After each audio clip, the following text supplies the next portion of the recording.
to the video version of my journal. I'm Stephanie Rivers. Come on into the conversation. I am multicasting on several platforms. You might be watching on Facebook or Twitter or LinkedIn. On whatever platform you're watching, we want to welcome you to the conversation. And if you are new to the conversation, welcome even more. Be sure to like and share this video and subscribe so that when I post new videos, you will be the first to know. And if you are returning, we want to thank you for your support and the growing numbers. So come on into the conversation. If you want to chat with me, you can do that. I can see your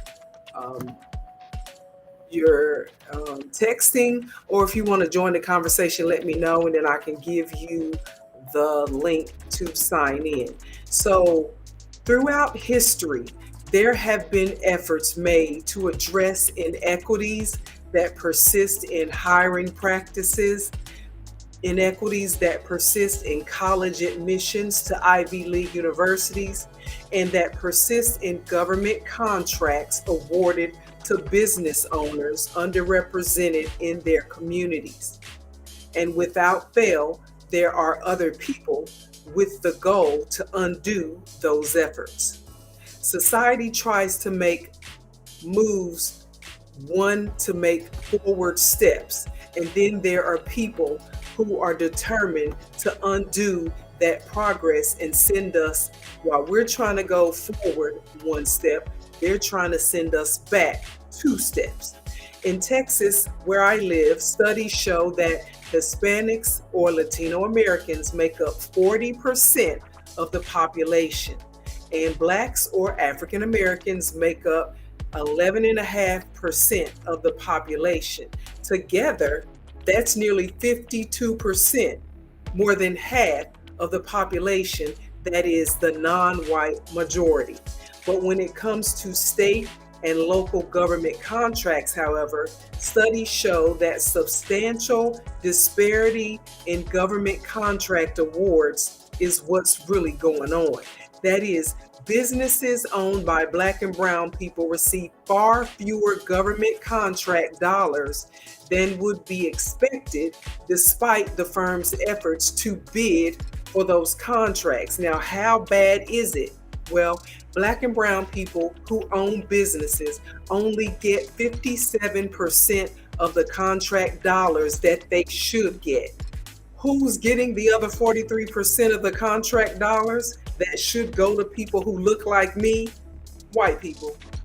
Instead of trying to balance the field of opportunity with rules that ensure people who look like me get their fair share of contracts as business owners, their fair share of management jobs, or an equal chance to matriculate at the college of their choice, some state legislators are trying to erase progress. That isn't allegedly, that's what I know for sure, and I'm going to explain it to you. Now, there are 4 bills up for votes in the Texas State House and State Senate that, if those bills pass and they are approved by the State General Assembly, they will erase diversity, equity, and inclusion efforts for Black and brown business owners. They will erase affirmative action mandates for contracts, college admissions, and job hiring practices. First, they try to make it hard for us to even qualify to be named or to be, to be put in a category of being a minority business owner. And I hate to use the term minority because what I just said shows you that we are in the majority as far as the demographic numbers. So they try to make it hard for you to be classified as a business that should get the set aside contracts by telling you you got to have a certain amount of insurance, you got to do this large bond, you have to be in business for umpteen years before you can even bid on a certain contract, yada, yada, yada, before you qualify for the contract set aside. But when they see that we're still in the game, now they want us out of the game altogether to make sure that those opportunities remain out of reach. If government agencies are not required to include us in the process with specific numbers, many of them won't do it. If white people are taking 43% of the contract dollars that should go to Black and brown people when they have rules to include us, how much money do you think they would be willing to share of the money pot if there are no rules for them to go by? Probably zero. Now, who are these people who are trying to set us back 100 years? They are the authors of the state, Senate, and House bills that want to, in the words of the bill, they want to prohibit the consideration of race and ethnicity as a factor in government employment or contracting, in government functions, and in higher education admissions. So I want to show you some of these people who are involved with this. This is a state senator, and I'm going to say just a state legislator, because I'm not sure if he's a senator or not a congressperson. I'm not sure if he's a senator or just a representative in the state of Texas, but his name is Matthew Shaheen. He represents the 66th district, and that's in West Plano, and that is in the Dallas-Fort Worth area. Now, he authored the portion of the bill that will change the rules for Texas college admissions. So next week, I plan to talk more about Texas college admissions and what is changing, but he sponsored a bill whereby the public colleges and universities no longer have to abide by certain regulations when it comes to admitting non-white people to the college. So that is Greg Bonin. No, that's Matthew Shaheen. The next person I want to show you is Greg Bonin. So I'm going to remove Shaheen. And if you haven't already, be sure to like, share, and subscribe so that when I post new videos, you'll be the first to know. Now, this is Greg Bonin. He actually is a neurosurgeon, and he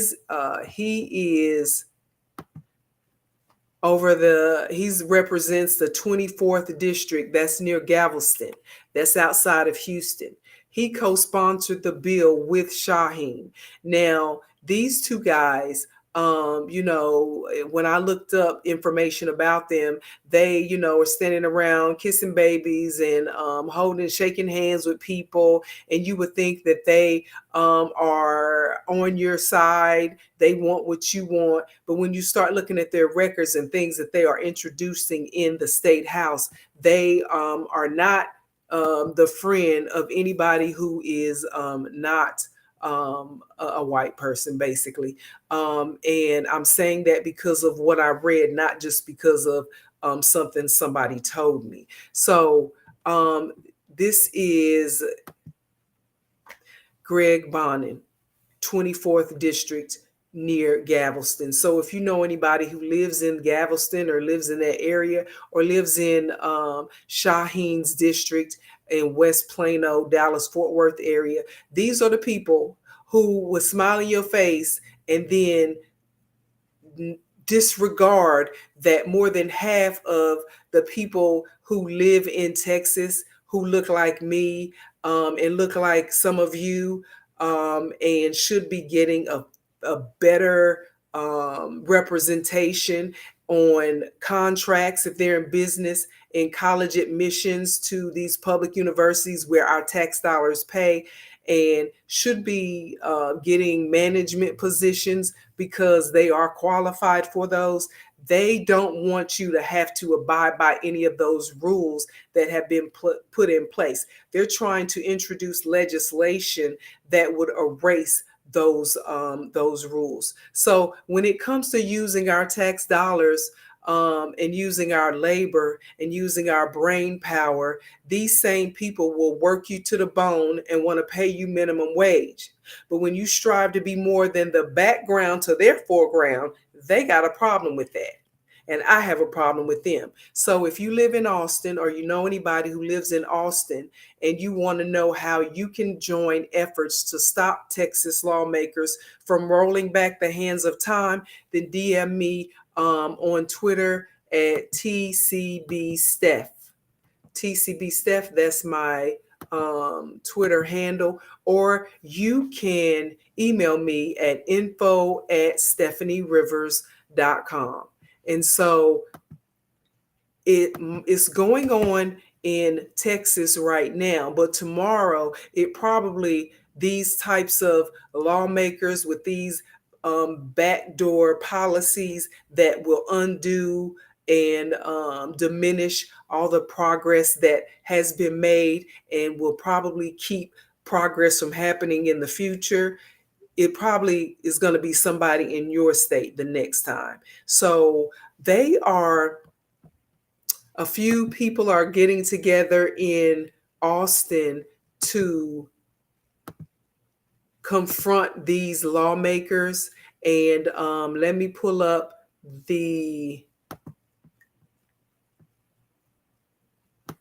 hold on. Okay, there it is. That's what I'm looking for. So I want you to see what's going on. So in case you live in Austin, or you know anyone who lives in Austin, you can have them. It's going to have an address on it of where you need to be. This is a flyer that's talking about Stop House Bill 5140. That's the bill that Shaheen and the other dude have co-authored. And there's some other bills coming up. So Tuesday, April 4th, they're going to be in Austin, 9 a.m. At the AFL-CIO office at 1106 Lavaca Street, Suite 200 in Austin. And I guess or maybe it's going on until 10:30, but they're going to address the issues that these bills will eliminate. If they pass, these bills will eliminate efforts for inclusion of minorities and in state and local government codes and programs for jobs, contracts, college admissions, and DEI initiatives. And I hesitate to say inclusion of minorities, because we are not the minority anymore. And that's what's scaring them. They don't like that. But I mean, it is what it is. Okay. So this is why we need to come up and let them know that because we are here and we own businesses and we work jobs and we are smart and we have degrees, then we should be recognized, and we should be representing who we are in our communities, and not just be expected to take a menial job with menial pay in somebody else's company when we have our own companies. We deserve a better representation in these contracts that we are going for, that we are bidding for. And so that is why it's important to know who your representatives are and hold them accountable. So when people like these two dudes come up for re-election, they just don't sail through. They get held accountable and asked questions and be called to the carpet on their voting record. So today it's in Texas, but tomorrow it could be in your state. So if you know anybody who lives in Texas and they are politically active, or they want to make some phone calls or do something to help address these issues, you can have them DM me, or you can just show up in Austin at this location. I'll put it up again. And it's probably, you might be able to see it, but if not, just DM me and I'll give you the information. So to find out more about the things that I care about, you can go to the written version of my journal. That's at eurweb.com. Let me make sure. Oh, I got sorry, somebody was chatting with me. So Cindy Seafin is saying, since our most educated in our society are Black women, we have more work to do. And you know what? And I agree. We are going to college. We are getting our degrees. We are starting businesses. We are working. We're uplifting everybody else in the household and in their offices and their businesses. We're doing the work. We're raising their kids. We're doing all these things, and we're not being given the opportunity to build our own businesses. And to if you don't want to, some people don't want to own a business, but they do want to be recognized on the jobs where they are, and they should be recognized with adequate pay. I was watching it's a rerun. Issa Rae's Insecure. Her show Insecure is on the OWN network now. Like the rerun, the first season, they've started it on the OWN network. And last night's episode was about Molly, her friend Molly, who is the attorney, how she was trying to be accepted as in the partner role at her current law firm. And they kept saying, well, you're doing such a great job, Molly, but it's not time for you to get your review yet. We're going to do that next year. And so she was like, well, she named two other people who got advanced to partnership when it wasn't time for their review. So she went on to say, I know, you don't necessarily just do things right when it's time for the annual review. You can do it whenever you want to because you did it for these two. And so the guys, white guys, were like, well, we'll remember that at your review next year. So they kept putting her off. So she started interviewing for other for other firms, for partner, or at least for other firms. Then when she came back around and told them, yeah, I'm interviewing for other firms, then they sat her down and said, you know what? We appreciate you. We're going to make you Employee of the Month, and you're going to be front and center on our website. And they gave her a little plaque that they bought at FedEx and put her name on it with a little gold seal on it, and it said most valuable player or something. And it was funny, but it wasn't funny, because this is how they do you. They give you all the words without the backup of the promotion or the money to go with the promotion. They want you to do all the work, but they don't want to give you none of the money that goes with the work that you've done. And so sometimes, like my mama says, you got to vote with your feet. And that means leave that situation and go to where you are appreciated. And so I just happened to think of that when Miss Cindy said that about women are the most educated, Black women are the most educated. And it's just true. We gotta quit begging people to appreciate us. And I'm not even just talking about Black women. I'm just saying Black people in general. We have to quit begging people to appreciate us. And that's why a lot of us start our own job, our own companies, because we're like, look, I can do for myself and my family and my community what I'm doing for this other firm over here. So you go out there and you're like, okay, and I'm going to start going after those contracts. And then you realize they have so many guidelines, and it's not like we can't pass tests, because we pass the test, but time and again, you keep raising the bar as to what I need to do to get a contract. And then in the meantime, all these other people over here who don't have half of the qualifications or the time in that you have, they are getting all the contracts. So that's why there were set asides to address those inequities But there are people like certain lawmakers, they get into politics to undo the progress that has been made. So we cannot allow that to continue to happen. So if you know anybody, again, who lives in or is willing to go to Austin on Tuesday the 4th, let me know if you don't know where to go, and I will tell you where to go or how you can participate and make a difference. And that's it. I think affirmative action has not outlived its usefulness, simply because there are people like these lawmakers who are continuing to try to undermine the progress that we have made, and they continue to want us to be in the background to their foreground. And I, for one, am not going to stand for it. So to find out more about the things that I care about, you can go to the written version of my journal. That's at eurweb.com. Thanks, and you have